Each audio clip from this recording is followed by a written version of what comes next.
Hey, it's Dave, and I thought I'd check back in with you if I get my computer to work here. I think we can do this. Yes, I thought I'd check back in and say hi and just let you know how much you are appreciated. And we are a listener supported ministry. And by we, I mean WCRH Radio. Maybe you're new to the podcast. And I'm the morning host for WCRH in Williamsport, Maryland. Listen online at WCRH.org. Use our free app. Listen with your smart speaker. That's a good way to do it. And listener supported. So if you're able to give financially, of course, we do appreciate that. If that's not something you're able to do, one thing, actually, a few things you can do that really do make an impact here at the station. Of course, listening, praying for us, huge. But will you do me a favor and take a minute if you're watching this on YouTube and down, I think it's right around, I don't know, it's down here somewhere. Hit subscribe, hit the bell icon, get us some more subscribers on our YouTube channel so we can get the channel out in front of more people. If you're listening on the podcast, so if you're watching this on YouTube, of course, subscribe below. If you're listening on the podcast, I'm videoing this for YouTube right now. So there's two things going on. If you're listening on the podcast app, follow it, like it on the app, rate it, leave a comment, send me a message. Same with YouTube. Leave a comment. I'll get back to you, whatever you want to do. And just really helps out a lot. So maybe you're saying, you can't give financially right now. That's okay. But if you do subscribe to our channels, like us, follow us on YouTube, on the WCRH, I'll get it, on the Mornings with Dave podcast. It's still early. I need a little more coffee. Hang on one second. Okay, there we go. That might help. Follow us on the Mornings with Dave podcast and also just Facebook, X, Instagram. Follow along there too. We would really appreciate that. And one thing that I have talked about before, and I know my nose is itching, and I'm scratching it because I've been fighting off a cold, and we know each other well enough that I don't have to. I mean, I need to be polite, but I mean, if my nose itches, I'm going to scratch it, and if you're on YouTube, you're going to see that. Sorry, but we've known each other long enough to be comfortable, right? At least I feel that way around you.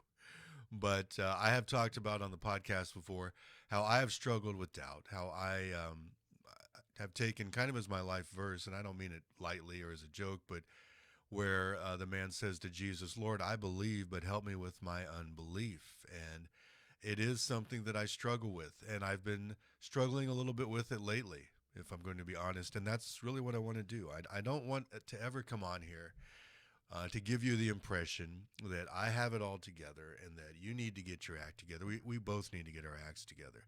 But I don't want to ever come on here and make it sound like, I've reached the point where I don't doubt anymore or I don't, wonder about things anymore. I'm working on, I'm better than I used to be, but I do still struggle. And if you're honest, you probably do too, especially when you're praying for somebody, maybe especially when you're praying for your kids. And I've been praying for my kids a lot. They're good kids, my daughters, but just kind of hoping that they make some different decisions. And to me, it doesn't seem like uh, I'm getting through to them. And sometimes I get upset about that. And then sometimes I get upset because I don't feel like God is answering my prayers as quickly as he should. And I'm thankful that God is patient and loving and merciful, and he puts up with me and he puts up with you. And I think it's okay to take those questions to God. He can take it. And I just tell him. And I do it as respectfully as I can, but I mean, there's no use pretending with him. When I pray, I let him know. It's like, look, I'm having trouble believing that you're doing anything. But he always takes the time to let me know, whether through a song he'll use or a Bible verse or just another person. My wife reminds me all the time that, yes, God is listening. You need to just be patient, and that's hard for me to do. But I was reminded too by a friend of mine that we can't base our faith in God on how we feel, because if we did that, we'd really be in trouble, because feelings are just all over the place. It can depend with me on how much sleep I get or don't get. It can depend on how I'm feeling. Like the last few days, I've been fighting a cold and stuffed up and just exhausted and all of that.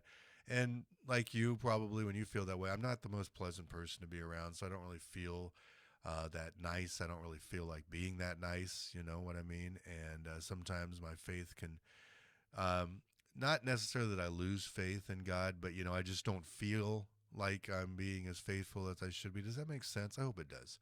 But we can't base it on our emotions because our emotions will let us down. Our emotions are all over the place. We base it on the fact that God has told us that he is faithful. Hebrews 11:1. Now faith is confidence in what we hope for and assurance about what we do not see. Confidence in what we hope for and assurance about what we do not see. And God has made it very clear in his word to us that he loves us. He sent his son Jesus to die for us while we were still sinners. And that's the one I always go back to in Romans 5 when I start thinking, well, is God really a loving God? Does God really care about me? Is God really listening? He sent his son Jesus to die for me and to die for you while we were still sinners. We hadn't done anything to make him love us more, love us less. We hadn't cleaned ourselves up. We hadn't done anything to deserve it or earn it because we can't. But he did it anyway because he loves us. Faith is confidence in what we hope for, the assurance about what we do not see. It's trusting in God's promises even when we cannot see them with our eyes. 2 Corinthians 5:7, we live by faith, not by sight. Faith means relying on God rather than our own understanding or what we can physically see, kind of a restatement of Hebrews 11:1. James 1:6, but when you ask, you must believe and not doubt, because the one who doubts is like a wave of the sea blown and tossed by the wind. And I struggle with that. Do I doubt sometimes when I pray? Do I always have faith? Can I honestly say, yes, I believe with all my heart that God's going to answer this? I guess I do believe. Well, not I guess. I do believe God's going to answer it. But I get upset or I get nervous or I get whatever you want to call it, doubtful, however you want to call it. Do I really believe that God's going to answer this prayer the way I think it should be answered? And the answer to that is no, I don't always believe sometimes. But the good thing about that is that God usually doesn't answer it the way I think it should be. Like when I'm praying for somebody, when I'm praying for my kids, I have this, and you do it too, have this picture in my mind about the perfect answer to the question. What would it look like? What would be the best way for this to get resolved? We picture that and we hope for that. And we think it's going to be that way. And occasionally, every once in a while, it does happen the way we want it to. But 9 times out of 10, for me anyway, it doesn't play out exactly the way I think it should. And sometimes that can make me even more upset or anxious because I'm thinking, oh man, what are you doing? What are you doing? And we're so quick to forget, aren't we? I know I am. So quick to forget that God has always come through. God has always answered. God has always done what he says he's going to do. Just because it's not the way I think it should be doesn't mean he's not working, or that doesn't mean it's not something good. And I've gotten better as I've gotten older. I'm 52, by the way, in case you're wondering, in case you care. I've been a Christian really all my life, raised in church, had some ups and downs, of course, walked away, did different things I shouldn't have done, but growing in my faith. But I just feel as believers, we need to be very honest. I always look at David, King David. By the way, if you haven't seen House of David, if you haven't watched that yet, you should check it out. It's really good. Just as kind of an aside there. And no, I'm not getting paid by Amazon Prime or House of David to endorse that. But speaking of David, I thought it was really good. I don't always get into the biblical shows because sometimes I just don't think they're very well done. But House of David, excellent. Anyway, I look at King David. I look at his honesty. I look at his struggles. I look at what he did. I look at what his struggles and his fall with Bathsheba and everything like that. But he consistently followed after God. And that's what it means to be someone after God's own heart. It's not someone who has it all together. It's not somebody who doesn't make mistakes, because David made huge mistakes, huge. And God still said he was a man after God's own heart. And what made him a man after God's own heart is he was continually repenting. He was continually growing. He was continually going through his times of doubt, but still stumbling forward. You know what I mean? Stumbling toward God and not away from God, even when he messed up, even when he struggled with doubt, even when he struggled with anxiety. And he did struggle with anxiety. He called out, he cried out to God, said, I'm afraid, I'm exhausted, my bones are wasting away. Where are you, Lord?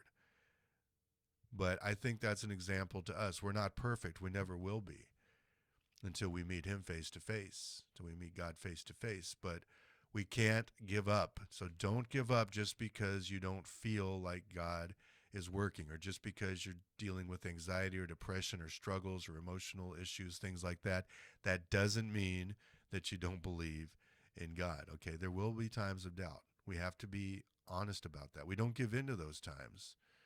But as Christians, we do. We go through our times, our dark times, whatever it might be.